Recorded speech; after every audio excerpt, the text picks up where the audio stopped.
Competitive exams కి prepare అవుతున్నారా? అయితే ఎన్ని నెలలు కరెంట్ అఫైర్స్ చదవాలి, ఎలా మార్కులు సాధించాలి అని ఆలోచిస్తున్నారా? 2 తెలుగు రాష్ట్రాల్లో కాంపిటేటివ్ పుస్తక రంగంలో #1 గా ఉన్నటువంటి S&S publications ever latest and fully covered 9 months current affairs పుస్తకాన్ని 2 తెలుగు రాష్ట్రాల ఆల్ కాంపిటేటివ్ ఎగ్జామ్స్ కి సరిపోయే విధంగా రూపొందించి మీకు అందిస్తోంది మీ S&S పబ్లికేషన్స్.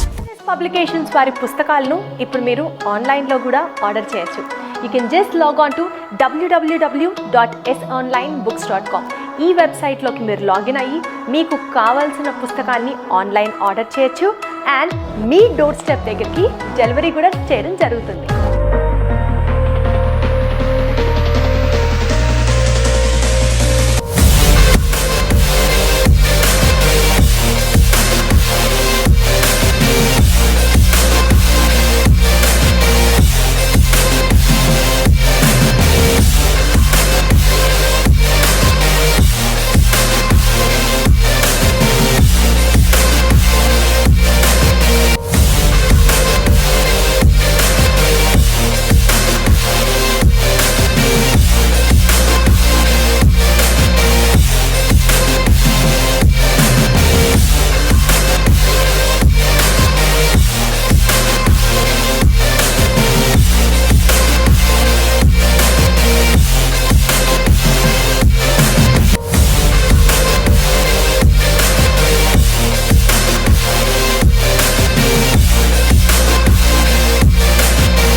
అందరికీ నమస్కారం.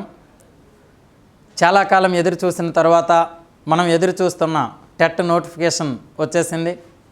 ఎగ్జామ్ డేట్స్ కూడా అనౌన్స్ చేయడం జరిగింది. ఎగ్జామ్ దగ్గర పడిపోయింది. మరికొద్ది రోజుల్లో ఎగ్జామ్కి అటెండ్ అవుతున్న మీ అందరూ అనుకున్న ఆశలు ఫలించాలని మా S&S పబ్లికేషన్స్ తరపున మనస్ఫూర్తిగా కోరుకుంటున్నాం. మిత్రులారా, ఇకనైనా టెట్ వాయిదా పడుతుందన్న అపోహలో ఎవరూ ఉండొద్దు. ముందు నుంచి S&S వేదిక నుంచి టెట్ మీద ఎలాంటి వాయిదా పడుతుందన్న విషయంపై ఎలాంటి అపోహలు చేసుకోవద్దు. ఖచ్చితంగా 6వ తేదీ టార్గెట్గానే చదవండి. ఒకవేళ 6వ తేదీ టార్గెట్గా చదవడం వల్ల ఒకవేళ ఏమైనా టెట్ నోటిఫికేషన్ అనేది వాయిదా పడే అవకాశం ఉంటే ఆ వాయిదా పడిన రోజులు అనేది మనకి అనుకూలంగా, మన ప్రిపరేషన్కి అనుకూలంగా, మనం రివిజన్కి అనుకూలంగా మలుచుకోవాలి తప్పితే ఎలాంటి నిర్లక్ష్య భావనలో కానీ ఉండొద్దనేది ముందు నుంచి మాట్లాడుతూ ఉన్నాం. అయితే ఇక్కడ ఈ కొద్ది సమయంలో మరికొద్ది రోజుల్లోనే టెట్ ఎగ్జామ్ నిర్వహణ జరుగుతున్న సందర్భంలో ఈ కొద్ది సమయంలో మెథడాలజీకి సంబంధించి ముఖ్యంగా ట్రై మెథడ్స్ అని మాట్లాడుకుంటున్నాం. Science methodology, social methodology, maths methodology, ఈ మూడింటిని కలిపి ట్రై మెథడ్స్గా చెప్పుకుంటున్నాం. మరి ఈ ట్రై మెథడ్స్లో ఇదివరకు జరిగిన పరీక్షా విధానాలను అనుసరించి మొన్ననే అంటే ఇటీవల కాలంలో లాస్ట్ టైం జరిగిన టెట్ డిఎస్సి ఆన్లైన్ పరీక్షా విధానంలో ఎలాంటి ప్రశ్నలు వచ్చినాయి, ఎక్కడి నుంచి ట్రై మెథడ్స్లో ప్రశ్నలు ఎక్కువగా టచ్ చేస్తూ ఉన్నాడు అనే విషయాన్ని జస్ట్ అలా ఒక 30 నిమిషాలు మాట్లాడదాం, వివరిద్దామనే ఆలోచనతో ఉన్నాం. మిత్రులారా, ఇక్కడ మరో విషయం గమనించండి.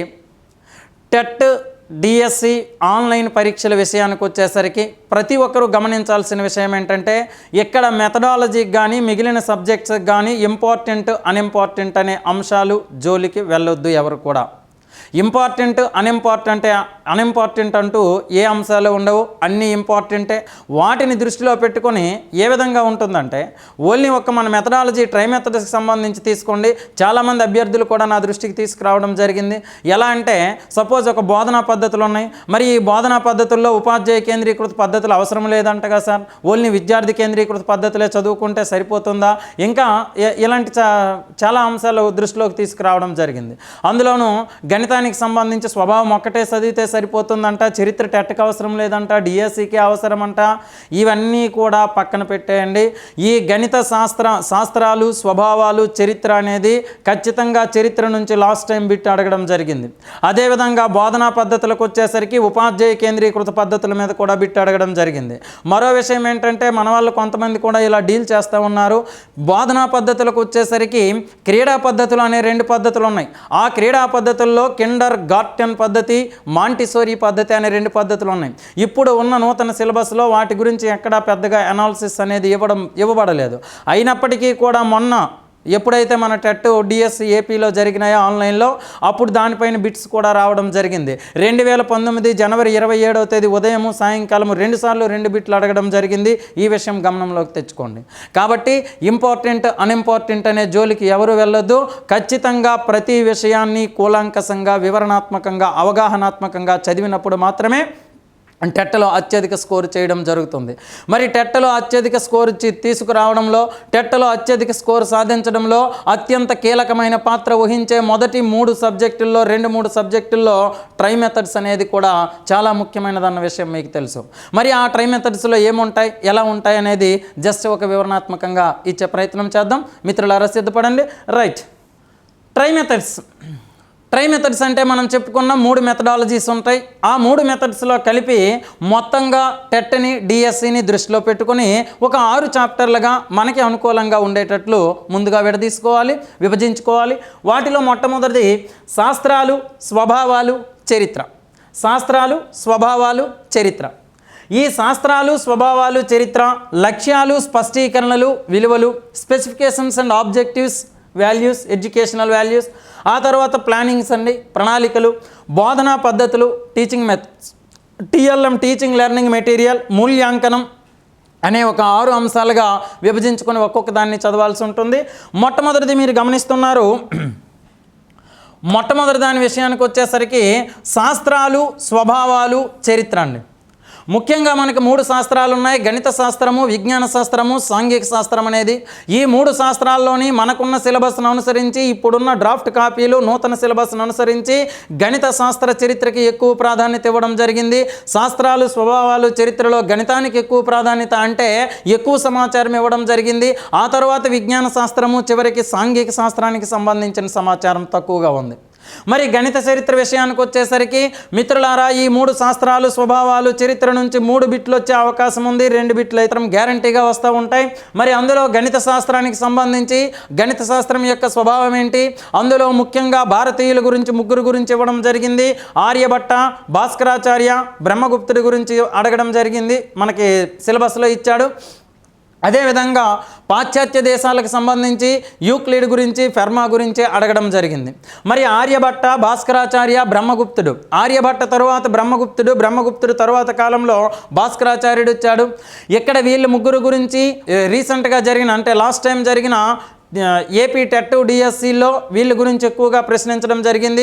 మీరు ఆల్రెడీ వినే ఉంటారు. ఆర్యభట్ట బీహార్ రాష్ట్రంలోని పాటలీపుత్రం, పాట్నాకు చెందినవాడు. నలంద విశ్వవిద్యాలయంలో విద్యాభ్యాసం జరిగింది. ఆ నలంద విశ్వవిద్యాలయంలోనే చదువుకొని నలంద విశ్వవిద్యాలయానికి కులపతిగా నియమించబడిన గొప్ప వ్యక్తి ఎవరు అంటే ఆర్యభట్ట. దానిపైనే ప్రశ్నించడం జరిగింది. ఆర్యభట్టను నలంద విశ్వవిద్యాలయానికి కులపతిగా నియమించిన గుప్తరాజు ఎవరు అని ప్రశ్నించాడు. అది గణిత మెథడాలజీలో అడగడం జరిగింది ఇటీవల ఆల్రెడీ. ఆ తర్వాత ఆర్యభట్ట, బ్రహ్మగుప్తుడు, భాస్కరాచార్యుడు. మనకి ఇదివరకు తెలిసిన సమాచారం ఏంటి అంటే ఆర్యభట్ట అనే గొప్ప గణితవేత్త ఆర్యభట్ట ఏమి రాశాడు, భాస్కరాచార్యుడు సిద్ధాంత శిరోమణి రాశాడు, బ్రహ్మగుప్తుడు బ్రహ్మస్ఫుట సిద్ధాంతం రాశాడు. వీళ్ళు రచించిన అద్భుతమైన గ్రంథాలు తెలుసు. కానీ ఇప్పుడు ఏం చేశాడంటే వాళ్ళు ఇలాంటి ముఖ్యమైన గ్రంథాలతో పాటు మరో కొత్త గ్రంథాన్ని కూడా రాశారని చెప్పి ఇప్పుడు మనకున్న సిలబస్లో పరిచయం చేశాడు. ఆర్యభట్ట ఆర్యభట్టీయం అనే గ్రంథంతో పాటు ఆర్యభట్ట సిద్ధాంతం అనే గ్రంథాన్ని రాశాడు. అదేవిధంగా బ్రహ్మగుప్తుడు బ్రహ్మస్ఫుట సిద్ధాంతం అనే గ్రంథంతో పాటు కరణఖండ కాద్యక అనే మరో 2వ గ్రంథాన్ని కూడా రాశాడని చెప్తున్నాడు. భాస్కరాచార్యుడు సిద్ధాంత శిరోమణి అనే గ్రంథంతో పాటు కలన కుతూహలం అనే గ్రంథాన్ని కూడా రాశాడు. ఈ బ్రహ్మస్ఫుట సిద్ధాంతం అనేది అరబ్బీ భాషలోకి అనువదించడం పడింది. సింధ్ హింద్ అనే పేరుతో అరబ్బీ భాషలోకి అనువదించడం జరిగింది. సిద్ధాంత శిరోమణి అనేది పర్షియన్ భాషలో కూడా అనువదించడం జరిగింది. ఇలాంటి సమాచారం అంతా కూడా ఎక్కడిచ్చాడు, వాటి మీద కాన్సన్ట్రేట్ చేయాలి. అదేవిధంగా భారతీయ గణిత చరిత్రలో ఇద్దరు భాస్కరాచార్యులు ఉంటారు. భాస్కర 1 అనే వ్యక్తి 550వ సంవత్సరంలో దక్షిణ భారతదేశము, భాస్కర 2 అనే వ్యక్తి 1114వ సంవత్సరంలో ఉత్తర భారతదేశానికి చెందినవాడు. ఇద్దరికీ కనీసం 500 సంవత్సరాల తేడా ఉంది. అయినప్పటికీ కూడా మనకి ఇప్పుడున్న సిద్ధాంత శిరోమణి కానీ లీలావతి గణితం కానీ అంకగణితం కానీ బీజగణితం కానీ వాటితో పాటు ధన రుణ సంఖ్యలు కానీ జలఘటిక యంత్రం కానీ ఇవన్నీ కూడా ఎవరు చేశారు అంటే భాస్కరాచార్యుడికి సంబంధించినవి. కాబట్టి ఎక్కడ భాస్కరాచార్యుడు అని కనిపించినా భాస్కర 2గా పరిగణించాలి, భాస్కర 2 అని ఎక్కడ కనిపించినా భాస్కరాచార్యుడిగా పరిగణించాలి మిత్రులారా. అదేవిధంగా సో ఇక్కడ మనం మాట్లాడుకున్నాం ఆర్యభట్టీయంతో పాటు ఆర్యభట్ట సిద్ధాంతం రాశాడు. ఆర్యభట్టీయంలో 4 పాదాలు ఉంటాయి. ఒక్కొక్క పాదంలో ఏమేమి ఉంటాయి అనేవి కొంచెం దృష్టి పెట్టుకొని వాటికి కాన్సన్ట్రేట్ చేయండి.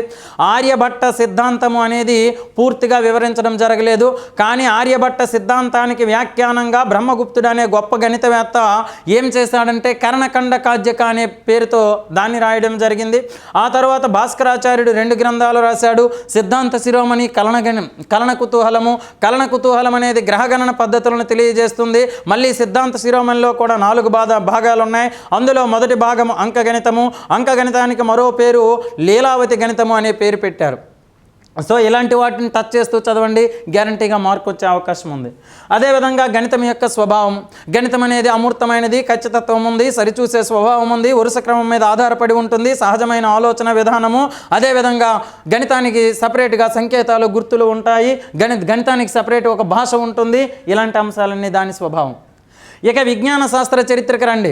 విజ్ఞాన శాస్త్ర చరిత్రకు వచ్చేసరికి శాస్త్రం అంటే ఎవరెవరు ఎలాంటి నిర్వచనాలు ఇచ్చారు అనే దాని మీద కాన్సన్ట్రేట్ చేయాలి. అదేవిధంగా శాస్త్రం అంటే చేయడం అని కొఠారి చెప్తాడు. శాస్త్రం అంటే సత్యాన్వేషణ అని NCF 2005 చెప్తుంది. శాస్త్రం అంటే అందరికీ విజ్ఞానం అని NP 86 చెప్తుంది. దానితో పాటుగా కొత్తగా ఇచ్చిన నిర్వచనాలు కూడా టచ్ చేయాల్సిన అవసరం ఉంది. శాస్త్రం అంటే విజ్ఞాన శాస్త్రం అనేది ఎల్లప్పుడూ నిర్మాణంలో ఉన్న ఒక భవనంతో పోలుస్తారు. నిర్మాణంలో ఉన్న భవనంతో ఎవరు పోలుస్తారంటే పాయింకేర్ పోలుస్తాడు. కానీ ఇప్పుడున్న సిలబస్లో పాయింకేర్తో పాటు RC శర్మ అనే వ్యక్తి వీళ్ళిద్దరు కూడా చెప్తున్నారు అని చెప్తాడు. మళ్ళీ విజ్ఞాన శాస్త్రానికి వచ్చేసరికి దీనికి సపరేట్ ఒక పదజాలం ఉంటుంది. ఎలాంటి పదజాలం అంటే కేవలం విజ్ఞాన శాస్త్రానికి యథార్థాలు అంటాడు, భావనలు అంటాడు, సాధారణీకరణలు అంటాడు, సిద్ధాంతాలు అంటాడు, నియమాలు అంటాడు, సూత్రాలు అంటాడు, పరికల్పనలు అంటాడు. వాటిని కొంచెం టచ్ చేయండి. దానితో పాటు విజ్ఞాన శాస్త్రం అనేది స్తబ్ద దృష్టితో చూసినప్పుడు ఎలా ఉంటుంది, గత్యల దృష్టితో చూసినప్పుడు ఎలా ఉంటుంది అంటాడు. విజ్ఞాన శాస్త్రాన్ని PH ఫినిక్స్, JJ స్వాబ్ అనే ఇద్దరు విద్యావేత్తలు విజ్ఞాన శాస్త్రం అనేది సంశ్లేషణాత్మక ద్రవ్యాత్మక నిర్మాణాల కలయిక అని చెప్తారు. విజ్ఞాన శాస్త్రం సంశ్లేషణాత్మక ద్రవ్యాత్మక నిర్మాణాల కలయిక. మరి ఏంటి సంశ్లేషణాత్మక నిర్మాణం, ఏమిటి ద్రవ్యాత్మక నిర్మాణం? ద్రవ్యాత్మక నిర్మాణం అంటే విజ్ఞాన శాస్త్ర ఉత్పత్తులను బయటికి చూపించేది ద్రవ్యాత్మక నిర్మాణము, విజ్ఞాన శాస్త్ర ప్రక్రియలను చూపించేది సంశ్లేషణాత్మక నిర్మాణము. విజ్ఞాన శాస్త్ర ఉత్పత్తులు ఇప్పుడే చెప్పుకున్నాం. ఈ భావనలు, యథార్థాలు, సిద్ధాంతాలు, నియమాలు ఇవన్నీ ఉత్పత్తులుగా చెప్పబడతాయి. విజ్ఞాన శాస్త్ర ప్రక్రియలుగా చెప్పబడేవి అన్వేషణ, పరిశీలన, వర్గీకరణ, లెక్కించడం ఇలాంటివన్నీ కూడా సంశ్లేషణాత్మక నిర్మాణాలుగా చెప్పబడతాయి. వీటి మీద దృష్టి పెట్టండి. అదేవిధంగా ఇప్పుడు డ్రాఫ్ట్ కాపీ కొత్త అంశాలలో ఎవరెవరు ఏ విషయాలు కనిపెట్టారో అనేది కూడా ఉంది. ఆ వాటిని కూడా దృష్టి పెట్టండి. సోషల్కి సంబంధించి సాంఘిక శాస్త్రం అనేది ఏ విధంగా ఉంది? సాంఘిక శాస్త్రం అనేది 1952-53లో లక్ష్మణస్వామి మొదలయ్యారు సెకండరీ విద్యా కమిషన్ ఆధారంగా సాంఘిక శాస్త్రం అనేది పాఠశాలల్లోకి విద్యా ప్రణాళికలోకి వచ్చింది.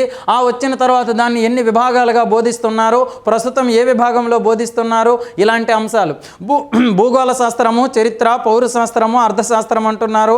ఈ పదాలు ఎక్కడి నుంచి వచ్చినాయి, ఈ పేర్లు ఎలా పెట్టబడ్డాయి, వాటికి సంబంధించిన సమాచారం ఉంటుంది.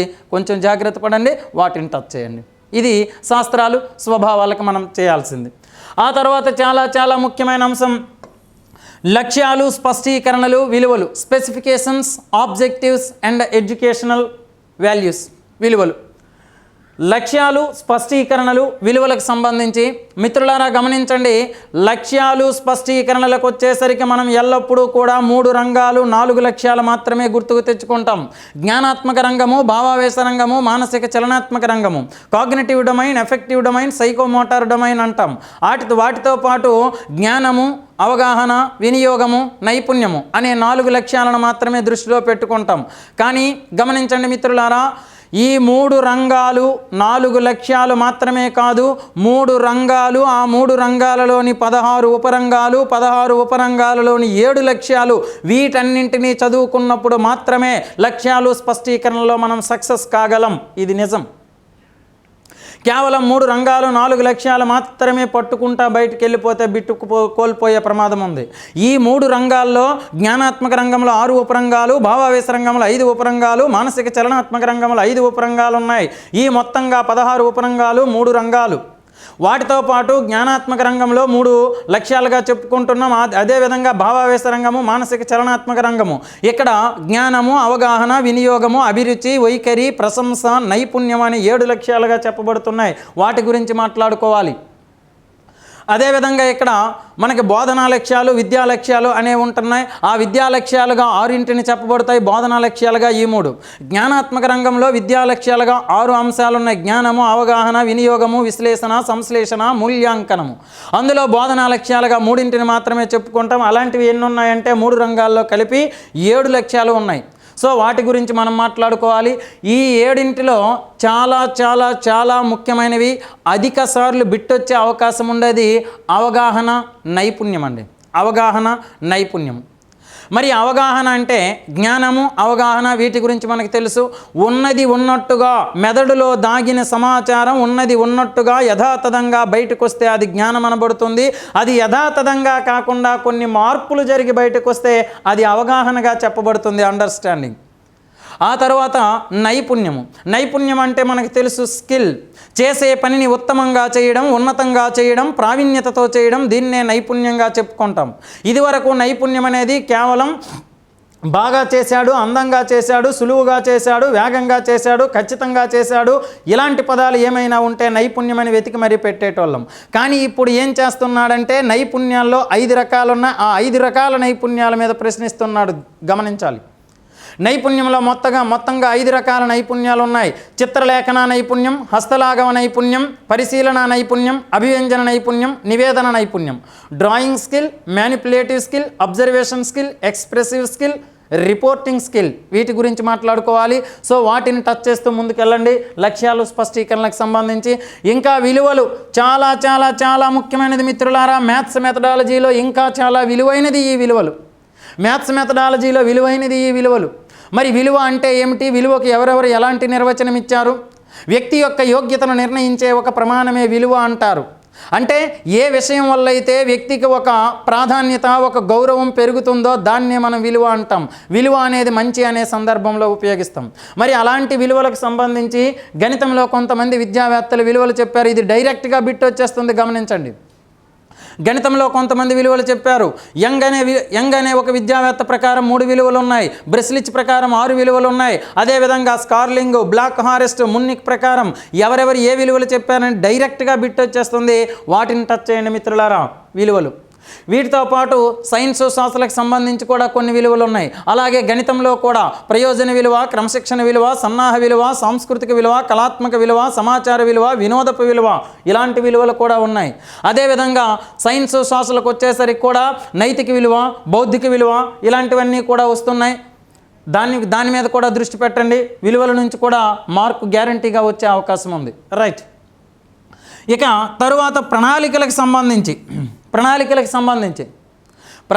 సంబంధించి మనకి ప్రణాళికల్లో 2 రకాల చాప్టర్లు ఉన్నాయన్న విషయం గుర్తుపెట్టుకోండి.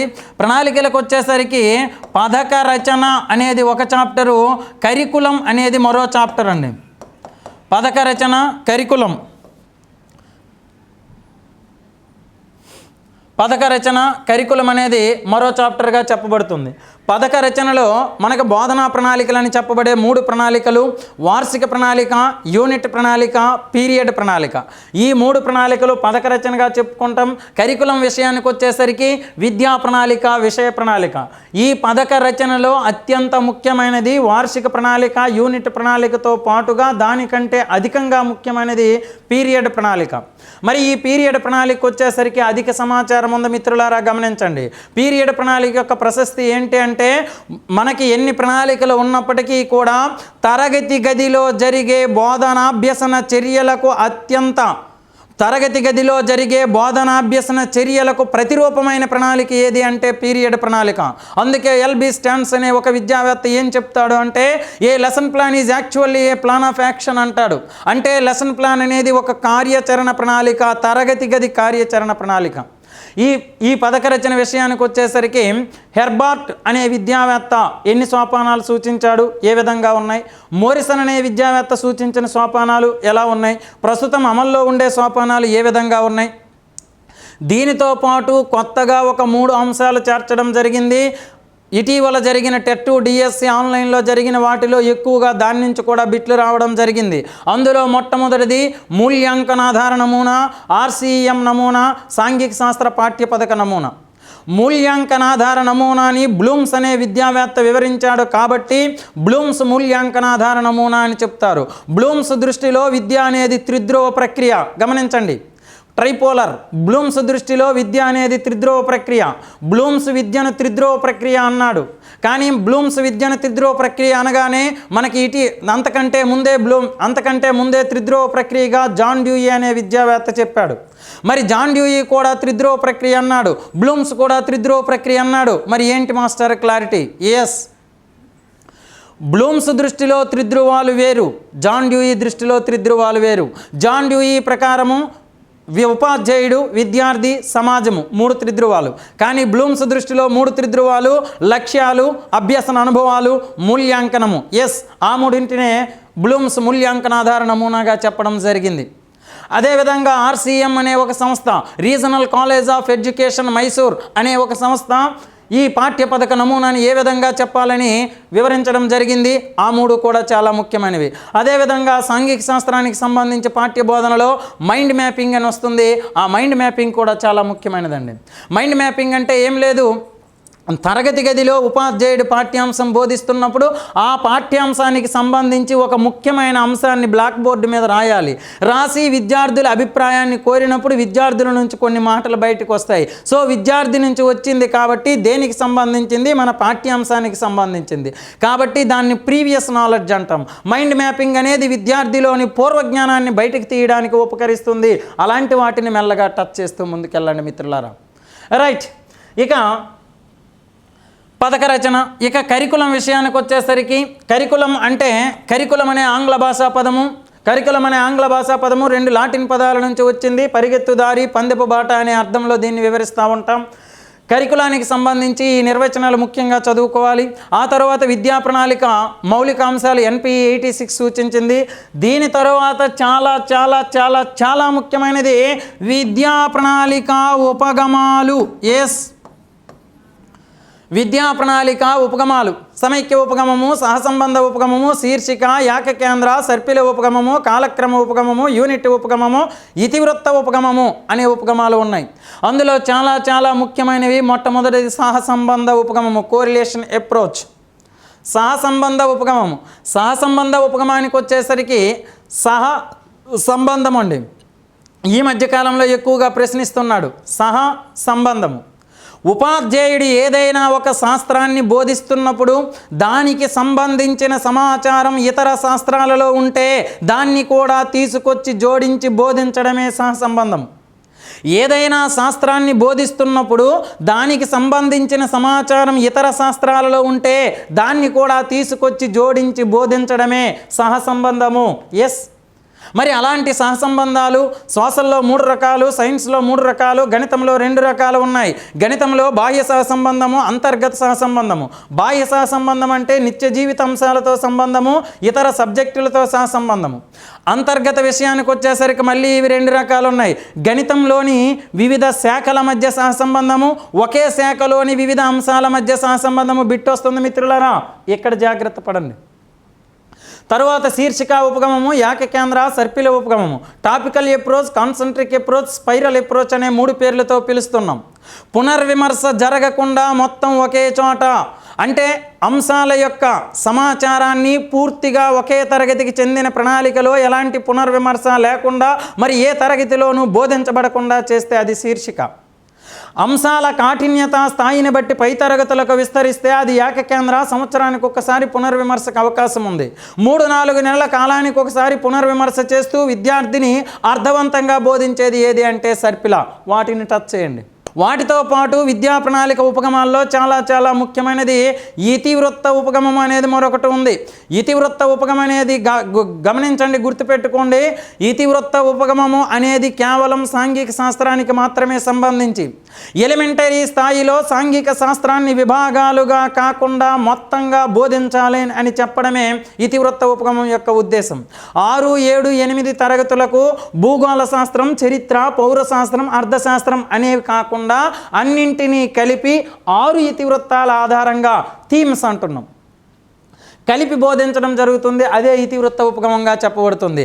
సాంఘిక శాస్త్రంలో ఎంత ఇంపార్టెంట్ అంటే ఇతివృత్త ఉపగమం, లాస్ట్ టైం జరిగిన పరీక్షలో సాంఘిక శాస్త్ర మెథడాలజీకి సంబంధించి మీరు ఒక 10 పేపర్లు తీశారంటే దాదాపు 6 పేపర్లలో దీనిపైన ప్రశ్న ఉందండి. 6 పేపర్లలో దీనిపైన ప్రశ్న ఉంటుంది, జాగ్రత్త పడండి. తర్వాత బోధనా పద్ధతులు. మరి బోధనా పద్ధతుల గురించి మనకి తెలిసిందే. బోధన పద్ధతి, బోధన అంటే ఏంటి, అభ్యసనం అంటే ఏంటి, పద్ధతి అంటే ఏంటి. బోధన అంటే చెప్పడం, అభ్యసనం అంటే నేర్చుకోవడం, పద్ధతి అంటే ఒక విధానం, ఒక మార్గం. తెలిసిన విషయాలను తెలియని వ్యక్తికి తెలియజేయడమే బోధన.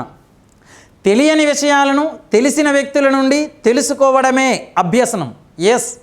మరి పద్ధతి, ఇలాంటి అంశాలను విద్యార్థికి సులువుగా అందించే విధానాలే పద్ధతులు. ఇలాంటి బోధనా పద్ధతులు మనకు ముఖ్యంగా 2 రకాల పద్ధతులు ఉన్నాయి. ఉపాధ్యాయ కేంద్రీకృత పద్ధతి, విద్యార్థి కేంద్రీకృత పద్ధతి. మొత్తంగా ఉపాధ్యాయ విద్యార్థి కేంద్రీకృత ఈ 2 పద్ధతుల్లో కలిపి 20 నుంచి 25 పద్ధతులు చదువుకోవాలి మిత్రులారా. కానీ చాలామంది అపోహలో మాత్రం ఉండొద్దు, ఉపాధ్యాయ కేంద్రీకృతకు సంబంధం లేదు, విద్యార్థి ఇస్తున్నాడు, అందులోనివి రావు ఇందులోనివి రావు, ఇలాంటివి ఏమీ వద్దు. ఆమూలాగ్రము ఆశాంతము ఖచ్చితంగా చదవాల్సిందే. ఇందులో ఇప్పుడు ముఖ్యంగా విద్యార్థి కేంద్రీకృత ఉపాధ్యాయ కేంద్రీకృతకు వచ్చేసరికి ఉపన్యాస పద్ధతి, ఉపన్యాస ప్రదర్శన పద్ధతి, చారిత్రక పద్ధతి, కథాకథన పద్ధతి, వనరుల పద్ధతి. ఉపాధ్యాయ కేంద్రీకృతలు లేవు అని కొంతమంది ఒక భావనలో ఉన్నారు. కానీ వనరుల పద్ధతి మీద మొన్న బిట్ ఇచ్చాడు, మర్చిపోవద్దు. అదేవిధంగా విద్యార్థి కేంద్రీకృత పద్ధతులకు వచ్చేసరికి కొత్తగా ఈ మధ్యకాలంలో చాలా ఎక్కువ ప్రశ్నలు అడుగుతున్నాడు. అందులో ముఖ్యమైనవి 3 ఉన్నాయి. వాద సంవాద పద్ధతి, విచారణాధార పద్ధతి, నిర్మాణాత్మక ఉపగమము. వాద సంవాద పద్ధతి డిబేటింగ్ మెథడ్, విచారణాధార ఎంక్వైరీ బేస్డ్, ఇంకా నిర్మాణాత్మక ఉపగమము అంటున్నాడు. ఈ వాద సంవాద పద్ధతి, విచారణాధార పద్ధతి అనేవి మనకి సోషల్ మెథడాలజీలో దాదాపుగా చర్చా పద్ధతికి కనెక్టివ్గా అయ్యేటట్లు అనిపిస్తాయి. వాద సంవాద పద్ధతి, వాద సంవాద డిబేటింగ్ ఎలా ఉంటుందంటే, ఇతరుల వాదనను వ్యతిరేకిస్తూ ప్రత్యర్థుల అభిప్రాయాలను తప్పుగా చూపిస్తూ తాను చెప్పిందే నిజం అని నమ్మించి వాదించే పద్ధతే వాద సంవాద పద్ధతి. డిబేటింగ్, మనం డిబేట్లు చూస్తుంటాం. సాయంకాలం ఆ న్యూస్ ఛానల్స్ ఏవైనా పెడితే డిబేట్లు చూస్తుంటాం. అదే క్లాస్లో జరిగితే అయిపోయింది. అక్కడ ఏం జరుగుతుందంటే ఇతరుల వాదనను వ్యతిరేకిస్తూ ప్రత్యర్థుల అభిప్రాయాలను తప్పుగా చూపిస్తూ తాము చెప్పిందే నిజం అని నమ్మించే పద్ధతే వాద సంవాద పద్ధతి. ఇది ఎలాంటిదంటే, తాను పట్టిన కుందేలుకు 3 కాళ్ళు, ఒక కుందేలుని తీసుకొచ్చి ఇదిగోరా 4 అని చెప్పినా కూడా నమ్మే పరిస్థితి లేదు. వాద సంవాద. రాష్ట్రాభివృద్ధికి పారిశ్రామికీకరణ తప్పనిసరి, ఇలాంటిది ఏ పద్ధతిలో బోధిస్తామంటే సులువుగా వాద సంవాద పద్ధతిలో. అదేవిధంగా విచారణాధార పద్ధతి, ఎంక్వైరీ బేస్డ్ అప్రోచ్. అదే విచారణాధార పద్ధతి అంటే విద్యార్థి తనకు కలిగిన సందేహాలను ప్రశ్నల ద్వారా, విచారణల ద్వారా సమాధానాన్ని అన్వేషించి తెలుసుకోవడమే విచారణాధార పద్ధతి. ఇక్కడ గమనించండి, మనకి బస్ స్టాండ్లలో కానీ రైల్వే స్టేషన్లో కానీ విచారణ కేంద్రాలు ఉంటాయి. అక్కడ ఏ విధంగా జరుగుతుందో ఒకసారి ఆలోచిస్తే దానికి దీనికి కనెక్ట్ చేయొచ్చు. విద్యార్థి తనకు కలిగిన సందేహాలను ప్రశ్నల ద్వారా, విచారణల ద్వారా సమాధానాన్ని అన్వేషించి తెలుసుకోవడమే విచారణాధార పద్ధతి. మరి ఆ తెలుసుకోవడానికి ఈజీగా తెలుసుకుంటే అయిపోదు. ఈజీగా తెలుసుకుంటే మనకిష్టం వచ్చినట్టు అది బస్ స్టాండ్, రైల్వే స్టేషన్ అవుతుంది. కానీ తరగతి గది అభ్యసన కార్యక్రమంలో దానికంటూ ఒక 5 ప్రక్రియలు ఉన్నాయి. మొట్టమొదట అడుగుట అంటాడు. ఎస్, మొదటిది అడుగుట, రెండవది అన్వేషించుట, అడుగుట, అన్వేషించుట, సృష్టించుట, తర్వాత చర్చించుట, ఐదవది ప్రతిస్పందించుట. అడుగుట, అర్థవంతమైన ప్రశ్నలు ముందుగా అడగాలి. ఆ తరువాత అన్వేషించుట, తనకు కావలసిన సమాధానాన్ని, సమాచారాన్ని అన్వేషించాలి. సృష్టించుట, అడిగిన ప్రశ్నకి వచ్చిన సమాధానానికి రెండింటికి సంధానం ఏర్పాటు చేయడం సృష్టించడం. చర్చించుట, అలా ఏర్పాటు చేసిన తరువాత వదిలిపెట్టకుండా తోటి విద్యార్థులతో దాన్ని పంచుకోవడం చర్చించడం. ప్రతిస్పందించుట, చివరికి ఒక నిర్ణయానికి వచ్చి ముగింపు చేయడమే ప్రతిస్పందించుట. దీనిపైన చాలాసార్లు బిట్ అడగడం జరిగింది మిత్రులారా. ఖచ్చితంగా బిట్ని ఆశిస్తున్నాం ఈసారి కూడా. దీన్ని టచ్ చేయండి. అదేవిధంగా నిర్మాణాత్మక ఉపగమం అనేది ఒకటి ఉంది. ఈ మధ్యకాలంలో ఎక్కువగా వినిపిస్తుంది ఈ నిర్మాణాత్మక ఉపగమం. నిర్మాణాత్మక ఉపగమంలో మన బోధనా పద్ధతులకు సంబంధించి 5E నమూనా అనేది చాలా చాలా ముఖ్యమైనది. 5E నమూనా. రోజర్ బైబీ అనే విద్యావేత్త 2001వ సంవత్సరంలో ఈ 5E నమూనాను రూపొందించాడు. 5E నమూనా: engage, explore, explain, elaborate, evolution. Yes, engage, explore, explain, elaborate, evolution. ఇదండి, ఇవి 5E నమూనాగా చెప్పబడతాయి. వాటిని బాగా టచ్ చేయండి. ఎక్కడ ఏం జరుగుతుందో కూడా చూసేయండి. రైట్. దీని తర్వాత చాలా చాలా ముఖ్యమైనది టీఎల్ఎంతో పాటు వనరులు అనే అంశం కూడా టచ్ చేస్తున్నాడండి. టీఎల్ఎంతో పాటు వనరులు. Yes, resources. టీఎల్ఎం అంటే టీచింగ్ లెర్నింగ్ మెటీరియల్ అంటున్నాం. టీఎల్ఎంలో ముఖ్యంగా 3 రకాలు ఉన్నాయి: దృశ్య ఉపకరణాలు, శ్రవణ ఉపకరణాలు, దృశ్య శ్రవణ ఉపకరణాలు. ఆ తరువాత కృత్యోపకరణాలుగా ఉన్నాయి. మరి దృశ్య ఉపకరణాలకు వచ్చేసరికి గ్రాఫిక్ ఉపకరణాలు, త్రిమితీయ ఉపకరణాలు, ప్రక్షేపక ఉపకరణాలు, ప్రదర్శన బల్లలు. ఈ త్రిమితీయ ఉపకరణాలు చాలా ముఖ్యమైనవి. నమూనా, మాకప్లు, స్పెసిమన్లు, డయోరమా, తోలుబొమ్మలు ఇలాంటివి అంటాడు.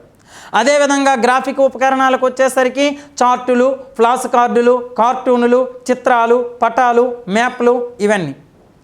ఇక మనకి ప్రదర్శన బల్లలు తెలుసు. బ్లాక్ బోర్డు, నల్ల బల్ల, తెల్ల బల్ల, bulletin board, geo board, peg board, flannel board, rolling board ఇవన్నీ కూడా బోర్డులకు వస్తుంటాయి. ఖచ్చితంగా బిట్ వచ్చే అవకాశం. వీటితో పాటు త్రిమితీయ ఉపకరణాలు, శ్రవణ ఉపకరణాలు, దృశ్య శ్రవణ ఉపకరణాలు, కృత్యోపకరణాలు అనేవి ఉన్నాయండి. ఈ కృత్యోపకరణాలుగా ఏమి చెప్పబడతాయి అంటే హెర్బేరియం, అక్వేరియం, వైవేరియం, టెరేరియం అనేవి కృత్యోపకరణాలుగా చెప్పబడతాయి. Planetarium also. ఎస్, ఇవి కేవలం సైన్స్ మెథడాలజీలో మాత్రమే ఉంటాయి. సైన్స్ మెథడాలజీకి సంబంధించి ఖచ్చితంగా టెట్లో దాని వెయిటేజ్ 3 బిట్లు, సోషల్ మెథడాలజీ 3 బిట్లు అయినప్పటికీ కూడా వీటి మీద అధికంగా ప్రశ్నిస్తున్నాడు. దాన్ని టచ్ చేయండి. మీ అందరికీ తెలుసు, మొత్తంగా మెథడాలజీలో ట్రైమెథడ్స్కి సంబంధించి టెట్లో 12 బిట్లు ఉంటాయి. ఆ 12లో మ్యాథ్స్కి సంబంధించి 6 బిట్లు, సైన్స్కి సంబంధించి 3, సోషల్కి సంబంధించి 3, మొత్తంగా టెట్లో ట్రైమెథడ్స్ యొక్క వెయిటేజీ వచ్చేసరికి 12 బిట్లు. ఇక టీఎల్ఎంకి వచ్చేసరికి ఈ టీఎల్ఎం రకాలతో పాటు ఎడ్గార్ డేల్ అనుభవ శంకువు. అమెరికా దేశానికి చెందిన ఎడ్గార్ డేల్ అనే ఒక విద్యావేత్త తరగతి గదిలో ఉపాధ్యాయుడు కల్పించే అభ్యసన అనుభవాలకు అనుగుణంగా ఏమి చేయాలని ఒక శంకువు రూపొందించాడు. Audio visual methods in teaching అనే గ్రంథంలో దీన్ని వివరించడం జరిగింది. మరి ఆయన ఎలా వివరించాడు, మూర్త అంశాలు ఎక్కడుంటాయి, అమూర్త అంశాలు ఎక్కడుంటాయి, ఏ అంశాన్ని ఏ విధంగా వివరించాలి, టచ్ చేయాలి మిత్రులారా, జాగ్రత్త పడండి. దాంతో పాటు ఒక్కొక్క సబ్జెక్ట్కి ఉండే ఒక్కొక్క రకమైన ఉపకరణాలు. కేవలం గణితానికి సంబంధించిన ఉపకరణాలు ఏమున్నాయి, కేవలం సోషల్కి సంబంధించిన ఉపకరణాలు, కేవలం సైన్స్కి సంబంధించినవి. గణితానికి వచ్చేసరికి పూసల చట్రము, నేపియర్ పట్టీలు, ఘనాకార కడ్డీలు, డామినో కార్డులు, కిస్నేయర్ పట్టీలు, భిన్నాల చట్రము, జామితీయ నిర్మాణాలు, జామితీయ ఆకారాలు అనేవి ఉంటాయి. వాటితో పాటు ఇప్పుడు కొత్తగా పదే ప్రశ్నిస్తున్నాడు, గుర్తుపెట్టుకోండి. పదే పదే ప్రశ్నిస్తున్నాడు. జ్యామితీయ పరికరాల పెట్టె అంటున్నాడు. ఈ జ్యామితీయ పరికరాల పెట్టె అంటే జామెట్రీ బాక్స్, మనం కంపాస్ బాక్స్ అనే పేరుతో సంథింగ్ పిలుస్తాం. మరి ఈ జ్యామితీయ పరికరాల పెట్టెలో ఏమేమి ఉంటాయి అంటే ఒక స్కేలు, ఒక కోణమానిని, ఒక వృత్తలేఖిని, ఒక విభాగిని, 2 మూలమట్టాలు, ఇలాంటి అంశాలు ఉంటాయి. రైట్, దాని మీద కూడా లాస్ట్ టైం బిట్ అడిగాడు, జాగ్రత్త పడాలి. ఆ తర్వాత వనరులకు రండి.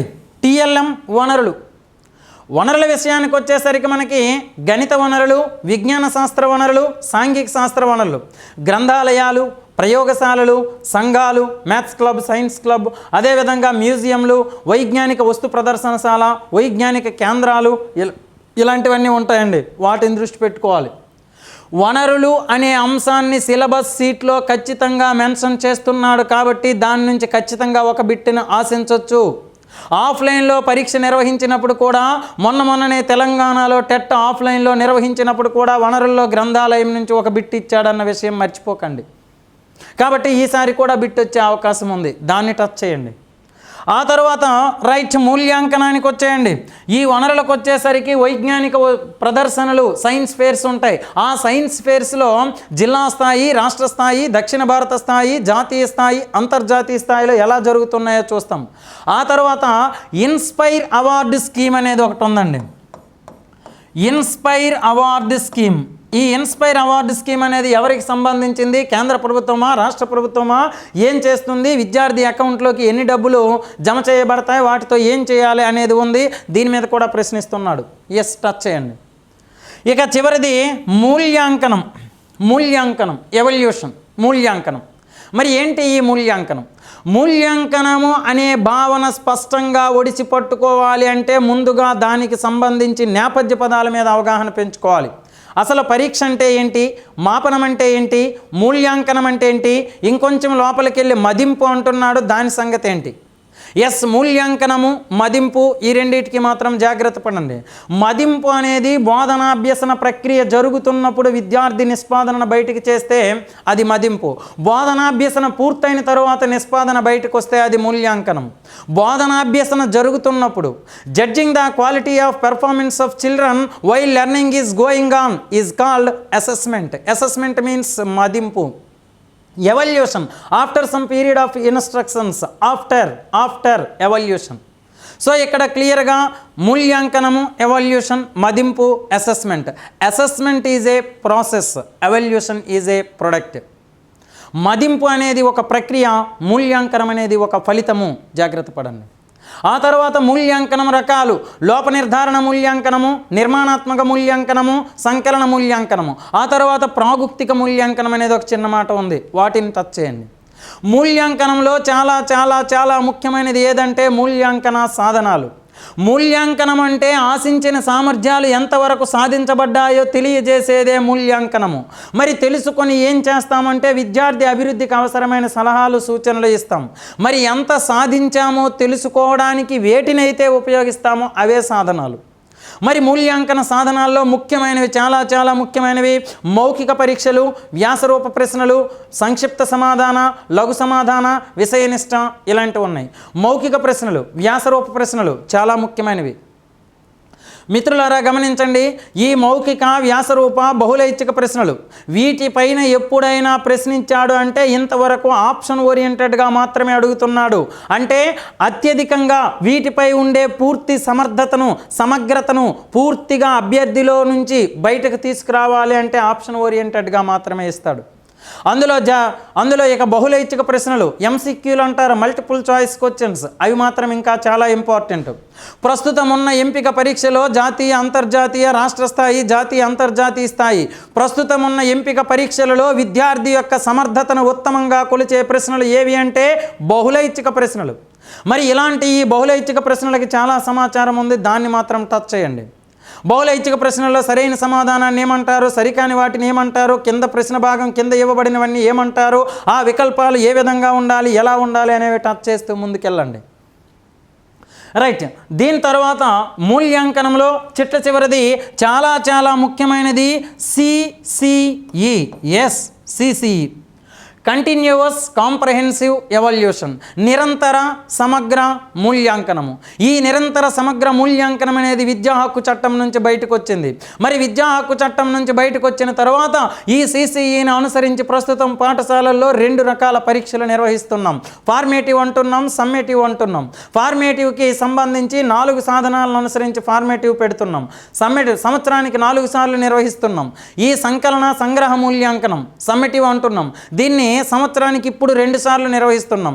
విద్యా హక్కు చట్టాన్ని అనుసరించి 3 సార్లుగా నిర్వహించాలి. అంతకంటే ముందు స్టార్టింగ్లో 3 సార్లు నిర్వహించడం జరిగింది. ఆ తర్వాత మన 2 తెలుగు రాష్ట్రాల్లో దీన్ని 2 సార్లు నిర్వహించడం జరుగుతుంది. SA1, SA2 అంటున్నాం. ఇక్కడ ఫార్మేటివ్కి వచ్చేసరికి అన్ని సబ్జెక్టులకి 4 సాధనాలు ఉంటాయి. పిల్లల భాగస్వామ్యం, ప్రతిస్పందనలు, రాత అంశాలు, ప్రాజెక్టు పని, లఘు పరీక్ష అనేవి 4 ఉంటాయి. కానీ సమ్మేటివ్కి వచ్చేసరికి ఒక్కొక్క సబ్జెక్టుకి ఒక్కొక్క రకమైన విద్యా ప్రమాణాలు, ఒక్కొక్క విద్యా ప్రమాణానికి ఒక్కొక్క రకమైన అభ్యసన సూచికలు. విద్యా ప్రమాణము అంటే అకాడమిక్ స్టాండర్డ్స్, అభ్యసన సూచికలు అంటే లెర్నింగ్ ఇండికేటర్స్. మరి గణితానికి సంబంధించి ఒక రకమైన విద్యా ప్రమాణాలు, పరిసరాల విజ్ఞానానికి సంబంధించి ఒక రకమైన విద్యా ప్రమాణాలు. గణితంలో 5 విద్యా ప్రమాణాలు, పరిసరాల విజ్ఞానంలో 6 విద్యా ప్రమాణాలు.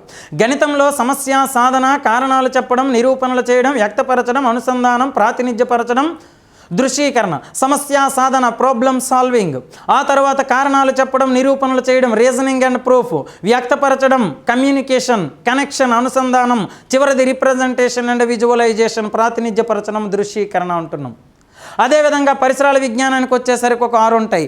దేనికి ఎన్ని మార్కులు కేటాయించబడ్డాయి అనేది గుర్తుపెట్టుకోండి. ఏ విషయం, ఏ విధమైన అభ్యసన సూచిక ఏ విద్యా ప్రమాణాన్ని సూచిస్తుందో గుర్తుపెట్టుకోండి. ఇందులో కూడా AS1, AS2, AS3 సింపుల్గా అడిగేస్తున్నాడండి. గణితంలో AS4గా పిలువబడేది ఏది అని ఈ ఆర్డర్ కూడా మర్చిపోవద్దు, జాగ్రత్త పెట్టుకోండి.